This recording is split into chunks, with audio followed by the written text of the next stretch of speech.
ವಿಡಿಯೋದಲ್ಲಿ ಕೇವಲ 10 ನಿಮಿಷದಲ್ಲಿ ವಡೆ ಮಾಡೋದನ್ನು ತೋರಿಸ್ಕೊಡ್ತಾ ಇದ್ದೀನಿ. ಇದಕ್ಕೆ ಉದ್ದಿನ ಬೇಳೆ, ರವೆ ಹಾಗೆ ಸೋಡಾವನ್ನು ಕೂಡ ಬಳಸ್ಕೊಳ್ತಾ ಇಲ್ಲ. ಹೊರಗಡೆಯಿಂದ ತುಂಬಾ ಗರ್ಗರಿಯಾಗಿರುತ್ತೆ, ಹಾಗೆ ಒಳಗಡೆ ತುಂಬಾ ಮೃದುವಾಗಿರುತ್ತೆ. ಈ ವಡೆಗೆ ನೀವು ಬೇಳೆಯನ್ನು ನೆನೆಸಬೇಕಾಗಿಲ್ಲ, ರುಬ್ಬೋ ಕೆಲಸನೂ ಇಲ್ಲ. ಒಮ್ಮೆ ಈ ಟ್ರಿಕ್ಕಿಂದ ವಡೆಯನ್ನು ಮಾಡಿದರೆ ಮತ್ತೆ ಮತ್ತೆ ಇದೇ ರೆಸಿಪಿನ ಮಾಡ್ಕೊಳ್ತೀರಾ. ಹಾಗಾದರೆ ಈ ಸುಲಭವಾದ ಕರಂ ಕುರುಮ್ ವಡೆಯನ್ನು ಹೇಗೆ ಮಾಡೋದು, ಹಾಗೆ ಇದಕ್ಕೆ ಏನೆಲ್ಲ ಸಾಮಗ್ರಿಗಳು ಬೇಕಾಗತ್ತೆ ಅಂತ ನೋಡೋಣ. ಹೆಲೋ ಫ್ರೆಂಡ್ಸ್, ನಮಸ್ತೆ. ಶ್ರೀ ಮ್ಯಾಜಿಕ್ ಕಿಚನ್ಗೆ ಸುಸ್ವಾಗತ. ಈ ವಡೆಯನ್ನು ಮಾಡ್ಕೊಳ್ಳೋದಕ್ಕೆ ನಾನಿಲ್ಲಿ 1 ಕಪ್ ಆಗೋಷ್ಟು ಅಕ್ಕಿ ಹಿಟ್ಟನ್ನು ಬಳಸ್ಕೊಳ್ತಾ ಇದ್ದೀನಿ. ಅಕ್ಕಿ ಹಿಟ್ಟನ್ನು ನೀವು ಮನೆಯಲ್ಲೇ ರೆಡಿ ಮಾಡ್ಕೊಳ್ಬೋದು, ಅಥವಾ ರೆಡಿಮೇಡ್ ಅಕ್ಕಿ ಹಿಟ್ಟು ಬರುತ್ತಲ್ಲ ಅದನ್ನು ಕೂಡ ಉಪಯೋಗಿಸ್ಕೊಳ್ಬೋದು. ಎಲ್ಲ ಮೆಷರ್ಮೆಂಟನ್ನು ಒಂದೇ ಕಪ್ಪಲ್ಲಿ ಮಾಡ್ಕೊಳ್ಳಿ. ಈಗ ಅಕ್ಕಿ ಹಿಟ್ಟಿಗೆ 1 ಕಪ್ ಆಗೋಷ್ಟು ನೀರನ್ನು ಸೇರಿಸ್ಕೊಂಡಿದ್ದೀನಿ. ಹಾಗೆ ಅದೇ ಕಪ್ಪಲ್ಲಿ 1 ಕಪ್ ಆಗೋಷ್ಟು ಫ್ರೆಶ್ ಆಗಿರುವಂತಹ ಮೊಸರನ್ನು ಹಾಕ್ಕೊಳ್ಬೇಕಾಗತ್ತೆ. ಇದನ್ನು ಚೆನ್ನಾಗಿ ಮಿಕ್ಸ್ ಮಾಡ್ಕೊಳ್ಳಿ. 1 ಕಪ್ ಆಗೋಷ್ಟು ಮೊಸರು ಸಾಕು ಒಂದು ಕಪ್ ಅಕ್ಕಿ ಹಿಟ್ಟಿಗೆ. ನೀರು ಬೇಕಾದರೆ ಹೆಚ್ಚು ಕಡಿಮೆ ಹಾಕ್ಕೊಳ್ಬೋದು. ನೋಡಿ, ಈಗ ಸ್ವಲ್ಪ ಗಟ್ಟಿ ಅನಿಸಿದ್ರೆ ಇನ್ನೊಂದು ಸ್ವಲ್ಪ ನೀರನ್ನು ಹಾಕ್ಕೊಂಡು ಚೆನ್ನಾಗಿ ಮಿಕ್ಸ್ ಮಾಡ್ಕೊಳ್ಬೇಕಾಗತ್ತೆ. ಸ್ವಲ್ಪ ಫ್ಲೋಯಿಂಗ್ ಕನ್ಸಿಸ್ಟೆನ್ಸಿಯಲ್ಲಿ, ಅಂದರೆ ಮೇಲಿಂದ ಎತ್ತಿ ಬಿಟ್ಟರೆ ಕೆಳಗಡೆ ಬೀಳಬೇಕು, ಆ ರೀತಿ ನೀಟಾಗಿ ಕೆಳಗೆ ಬೀಳೋ ರೀತಿ ನೋಡಿ, ಈ ರೀತಿ ಬೀಳೋ ತನಕ ನೀರನ್ನು ಹಾಕ್ಕೊಂಡು ಚೆನ್ನಾಗಿ ಮಿಕ್ಸ್ ಮಾಡ್ಕೊಳ್ಳಿ. ಈ ರೀತಿ ಆದ ನಂತರ ಬೇರೆ ಇಂಗ್ರೀಡಿಯೆಂಟ್ಸ್ನೆಲ್ಲ ಹಾಕ್ಕೊಳ್ಬೋದು. ಈಗ ಇದಕ್ಕೆ ನಾನು 1 ಟೇಬಲ್ ಸ್ಪೂನ್ ಆಗೋಷ್ಟು ತುರಿದಂತಹ ಶುಂಠಿಯನ್ನು ಹಾಕ್ಕೊಂಡಿದ್ದೀನಿ. ಒಂದು 2 ಹಸಿಮೆಣಸಿನಕಾಯಿನ ಚಿಕ್ಕದಾಗಿ ಕಟ್ ಮಾಡ್ಕೊಂಡು ಸೇರಿಸ್ಕೊಂಡಿದ್ದೀನಿ. ಹಾಗೆ ಒಂದು 2-3 ಕಡ್ಡಿ ಆಗೋಷ್ಟು ಕರಿಬೇವನ್ನು ಚಿಕ್ಕದಾಗಿ ಕಟ್ ಮಾಡ್ಕೊಂಡು ಹಾಕ್ಕೊಂಡೆ. 1 ಹಿಡಿ ಆಗೋಷ್ಟು ಕೊತ್ತಂಬರಿ ಸೊಪ್ಪನ್ನು ಕೂಡ ಸೇರಿಸ್ಕೊಂಡಿದ್ದೀನಿ. ಇದ್ರ ಜೊತೆಗೆ ನಾನು ಹಸಿ ತೆಂಗಿನಕಾಯಿನ ಚಿಕ್ಕದಾಗಿ ಕಟ್ ಮಾಡ್ಕೊಂಡು ಹಾಕ್ಕೊಳ್ತಾ ಇದ್ದೀನಿ. ಒಂದು 2-3 ಟೇಬಲ್ ಸ್ಪೂನ್ ಅಷ್ಟು ಹಾಕ್ಕೊಳ್ಳಿ, ತುಂಬ ಚೆನ್ನಾಗಿ ಟೇಸ್ಟ್ ಕೊಡುತ್ತೆ, ಹಾಗಾಗಿ ಹಾಕ್ಕೊಂಡಿರೋದು. ಚಿಟಿಕೆ ಆಗೋಷ್ಟು ಇಂಗನ್ನು ಕೂಡ ಹಾಕ್ಕೊಳ್ಬೇಕು. ಇದು ಆಪ್ಷನಲ್ಲು, ಬೇಕಾದರೆ ಸೇರಿಸ್ಕೊಳ್ಳಿ, ಇಲ್ಲಾಂದರೆ ಸ್ಕಿಪ್ ಕೂಡ ಮಾಡ್ಕೊಳ್ಬೋದು. ಹಾಗೆ ರುಚಿಗೆ ತಕ್ಕಷ್ಟು ಉಪ್ಪನ್ನು ಇದರ ಜೊತೆಗೆ ಸೇರಿಸ್ಕೊಂಡು ಚೆನ್ನಾಗಿ ಮಿಕ್ಸ್ ಕೊಡಬೇಕಾಗತ್ತೆ. ಚೆನ್ನಾಗಿ ಮಿಕ್ಸ್ ಕೊಡಿ. ನಿಮಗೆ ಗಂಟಲು ಅನಿಸಿದ್ರೆ ನೀಟಾಗಿ ಇವಾಗಲೇ ಮಿಕ್ಸ್ ಮಾಡ್ಕೊಳ್ಬೇಕಾಗತ್ತೆ, ಉಂಡೆ ಎಲ್ಲ ಇರಬಾರ್ದು. ನೀರು ಕಮ್ಮಿ ಅನಿಸಿದ್ರು ಕೂಡ ಈ ಹಂತದಲ್ಲೇ ಸ್ವಲ್ಪ ನೀರನ್ನು ಹಾಕ್ಕೊಂಡು ಚೆನ್ನಾಗಿ ಮಿಕ್ಸ್ ಮಾಡ್ಕೊಳ್ಳಿ. ತುಂಬ ಗಟ್ಟಿ ಮಾಡ್ಕೊಳ್ಳೋದಕ್ಕೆ ಹೋಗಬೇಡಿ ಮಿಶ್ರಣವನ್ನು. ಆದಷ್ಟು ಫ್ಲೋಯಿಂಗ್ ಕನ್ಸಿಸ್ಟೆನ್ಸಿಯಲ್ಲೇ ಮಿಶ್ರಣವನ್ನು ರೆಡಿ ಮಾಡ್ಕೊಳ್ಬೇಕಾಗತ್ತೆ. ಇದೀಗ ಚೆನ್ನಾಗಿ ಮಿಕ್ಸ್ ಮಾಡ್ಕೊಂಡಿದ್ದಾಗಿದೆ. ಇವಾಗ ಒಂದು ದಪ್ಪ ತಳದ ಪಾತ್ರೆಯನ್ನು ಉಪಯೋಗಿಸ್ಕೊಳ್ತಾ ಇದ್ದೀನಿ. ಗ್ಯಾಸ್ ಫ್ಲೇಮನ್ನು ಮೀಡಿಯಮ್ ಫ್ಲೇಮಲ್ಲಿ ಇಟ್ಕೊಂಡು ಈ ಮಿಶ್ರಣವನ್ನು ಆ ಪಾತ್ರೆ ಹಾಕ್ಕೊಂಡು ಬಿಸಿ ಮಾಡ್ಕೊಳ್ಬೇಕಾಗತ್ತೆ.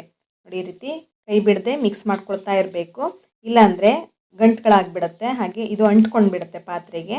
ಇದೇ ರೀತಿ ಮಿಕ್ಸ್ ಮಾಡ್ತಾ ಇರಬೇಕಾಗತ್ತೆ. ಒಂದು 2-3 ನಿಮಿಷದಲ್ಲೆಲ್ಲ ಇದು ಗಟ್ಟಿಯಾಗೋದಕ್ಕೆ ಸ್ಟಾರ್ಟ್ ಆಗುತ್ತೆ, ಬೇಗನೆ ಗಟ್ಟಿಯಾಗಿಬಿಡುತ್ತೆ.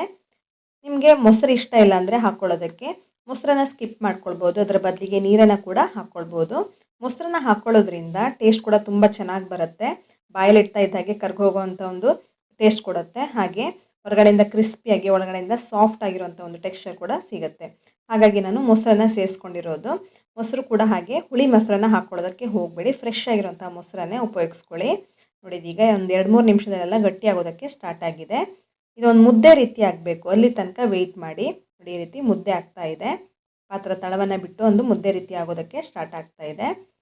ಜಾಸ್ತಿ ಹೊತ್ತು ಏನು ಗಟ್ಟಿ ಆಗೋ ತನಕ ವೆಯ್ಟ್ ಮಾಡಬೇಕಂತೇನಿಲ್ಲ. ನೋಡಿ, ಈ ರೀತಿ ಮುದ್ದೆ ಆಗೋ ತನಕ ವೆಯ್ಟ್ ಮಾಡಿ ಗ್ಯಾಸ್ ಫ್ಲೇಮನ್ನು ಆಫ್ ಮಾಡ್ಕೊಳ್ಳಿ. ಬಿಸಿ ಆದ ನಂತರ ಇನ್ನೂ ಸ್ವಲ್ಪ ಇದು ಗಟ್ಟಿ ಆಗುತ್ತೆ, ಚೆನ್ನಾಗಿ ಬೆಂದಿರುತ್ತೆ ಈ ಹಂತದಲ್ಲಿ ಅಕ್ಕಿ ಹಿಟ್ಟು. ಇದನ್ನೀಗ ಒಂದು ಪಾತ್ರೆಗೆ ಹಾಕ್ಕೊಳ್ತಾ ಇದ್ದೀನಿ ನಾನು, ಯಾಕೆಂದರೆ ಇದು ಬಿಸಿ ಇದೆ, ಸ್ವಲ್ಪ ತಣ್ಣಗಾಗಬೇಕಾಗತ್ತೆ. ಕೈಯಲ್ಲಿ ಮುಟ್ಟೋದಕ್ಕಾಗ್ತಾ ಇಲ್ಲ, ತುಂಬ ಬಿಸಿ ಇರೋದ್ರಿಂದ ಕೂಡಲೇ ಇದನ್ನು ಮಾಡ್ಕೊಳ್ಳೋದಕ್ಕಾಗಲ್ಲ. ಒಂದು ಬಟ್ಲಿಗೆ ಇದನ್ನು ಹಾಕ್ಕೊಳ್ತಾ ಇದ್ದೀನಿ. ನೋಡಿ, ಇದೀಗ ಮುಟ್ಟು ತೋರಿಸ್ತಾ ಇದ್ದೀನಿ. ಇವಾಗ ಸ್ವಲ್ಪ ಬೆಚ್ಚಗಿದೆ, ಆದರೆ ಕೈಯಲ್ಲಿ ಮುಟ್ಟೋದಕ್ಕಾಗ್ತಾ ಇದೆ. ಸ್ವಲ್ಪ ಕೈಯನ್ನು ಚಂಡಿ ಮಾಡಿಕೊಂಡು, ನೀವು ಎಣ್ಣೆ ಕೂಡ ಒರೆಸ್ಕೊಳ್ಬೋದು, ಅಥವಾ ಕೈಗೆ ಸ್ವಲ್ಪ ನೀರನ್ನು ಒರೆಸ್ಕೊಂಡು ಈ ರೀತಿ ಒಂದು ನಿಂಬೆ ಹಣ್ಣಿನ ಗಾತ್ರದಷ್ಟು ಮಿಶ್ರಣವನ್ನು ತಗೊಂಡು ಉಂಡೆಗಳನ್ನಾಗಿ ಮಾಡ್ಕೊಳ್ಳಿ. ಮೊದಲಿಗೆ ಎಲ್ಲವನ್ನು ಉಂಡೆಗಳನ್ನಾಗಿ ಮಾಡ್ಕೊಂಡು ಕೂಡ ಮಾಡ್ಕೊಳ್ಬೋದು, ಅಥವಾ ಒಂದೊಂದಾಗಿಯೂ ಮಾಡ್ಕೊಳ್ಬೋದು. ನೋಡಿ, ಈ ರೀತಿ ವಡೆ ಶೇಪಲ್ಲಿ ಇದನ್ನು ರೆಡಿ ಮಾಡ್ಕೊಳ್ತಾ ಇದ್ದೀನಿ. ನೀವು ಬೇಕಾದರೆ ಈ ರೀತಿ ಈ ಶೇಪಲ್ಲಿ ಬೇಕಾದರೂ ಮಾಡ್ಕೊಳ್ಬೋದು, ಅಥವಾ ನಾರ್ಮಲಾಗಿ ಫ್ಲ್ಯಾಟ್ ರೀತಿಯೂ ಮಾಡ್ಕೊಳ್ಬೋದು. ಯಾವ ರೀತಿ ಇಷ್ಟನೋ ಆ ರೀತಿ ಮಾಡ್ಕೊಳ್ಳಿ.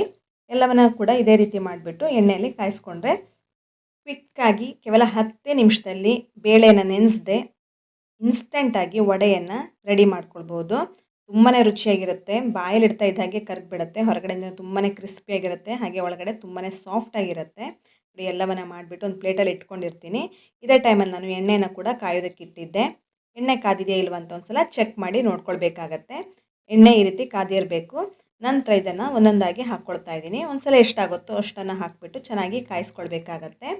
ಇದು ಕಾಯೋದಕ್ಕೂ ಕೂಡ ಹಾಗೆ ಹೆಚ್ಚು ಸಮಯ ತೊಗೊಳ್ಳಲ್ಲ. ಗ್ಯಾಸ್ ಫ್ಲೇಮನ್ನು ಮೀಡಿಯಮ್ ಫ್ಲೇಮಲ್ಲೇ ಇಟ್ಕೊಳ್ಳಿ, ಹೈ ಫ್ಲೇಮಲ್ಲೆಲ್ಲ ಇಟ್ಕೊಳ್ಳೋದಕ್ಕೆ ಹೋಗಬೇಡಿ. ನೋಡಿ, ಇದೀಗ ಒಂದೊಂದನ್ನಾಗಿ ಹಾಕ್ಕೊಂಡಿದ್ದೀನಿ. ಒಂದು ಸಲ 4-5 ಆಗುತ್ತೆ. 2 ಕಡೆ ಉಲ್ಟಾ ಪಲ್ಟಾ ಹಾಕ್ಕೊಳ್ತಾ ಕಾಯಿಸ್ಕೊಳ್ಬೇಕು. ಹಾಕಿದ ಕೂಡಲೇ ಮುಟ್ಟೋದಕ್ಕೆ ಹೋಗಬೇಡಿ. ಸ್ವಲ್ಪ ಹೊತ್ತಿನ ನಂತರ ಇದನ್ನು ಉಲ್ಟಾ ಪಲ್ಟಾ ಹಾಕ್ಕೊಳ್ತಾ ಬನ್ನಿ. ನೋಡಿ, ಹಾಕಿದ ಕೂಡಲೇ ಎಣ್ಣೆ ಯಾವ ರೀತಿ ಕಾದಿದೆ ಕಾಣಿಸ್ತಿರ್ಬೋದು. ಚೆನ್ನಾಗಿ ಬಬಲ್ಸ್ ಬರ್ತಾ ಇದೆ.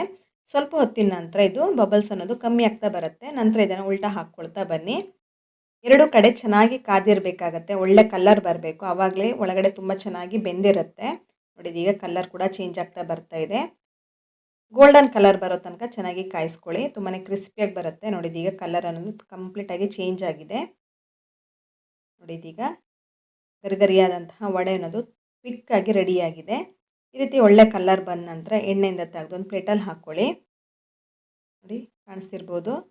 ಈ ವಡೆ ಮಾಡ್ಕೊಳ್ಳೋದಕ್ಕೆ ನಾನು ಸೋಡಾವನ್ನು ಕೂಡ ಬಳಸ್ಕೊಂಡಿಲ್ಲ. ಅಕ್ಕಿ ಹಿಟ್ಟನ್ನು ಉಪಯೋಗಿಸ್ಕೊಂಡು ಈಸಿಯಾಗಿರುವಂಥ ವಡೆಯನ್ನು ಮನೆಯಲ್ಲೇ ರೆಡಿ ಮಾಡ್ಕೊಳ್ಬೋದು. ಇದೇ ರೀತಿ ಉಳಿದಂತಹದ್ದನ್ನು ಕೂಡ ಮಾಡ್ಕೊಳ್ತಾ ಇದ್ದೀನಿ. ಫ್ರೆಂಡ್ಸ್, ನಾನು ಹಲವಾರು ರೀತಿಯ ರೆಸಿಪಿಗಳನ್ನು ನನ್ನ ಚಾನಲಲ್ಲಿ ಶೇರ್ ಮಾಡ್ತಾನೆ ಇರ್ತೀನಿ. ನಿಮಗೆ ಇಷ್ಟವಾದಲ್ಲಿ ಈ ರೆಸಿಪಿಯನ್ನು ನೀವು ಮನೆಯಲ್ಲಿ ಟ್ರೈ ಮಾಡಿ ನೋಡ್ಬೋದು. ಹಾಗೆ ಹೇಗೆ ಬಂತು ಅಂತ ಕಮೆಂಟ್ ಸೆಕ್ಷನಲ್ಲಿ ತಪ್ಪದೇ ಕಮೆಂಟ್ ಮಾಡಿ. ಎಲ್ಲವನ್ನ ಮಾಡಿ ಒಂದು ಪ್ಲೇಟಲ್ಲಿ ಇಟ್ಕೊಂಡಿದ್ದೀನಿ ನಾನು. ನೋಡಿ, ಕಾಣಿಸ್ತಿರ್ಬೋದು. 1 ಕಪ್ ಅಕ್ಕಿ ಹಿಟ್ಟಲ್ಲಿ ಸುಮಾರು ಒಂದು 10-12 ವಡೆಯನ್ನು ರೆಡಿ ಮಾಡ್ಕೊಳ್ಬೋದು.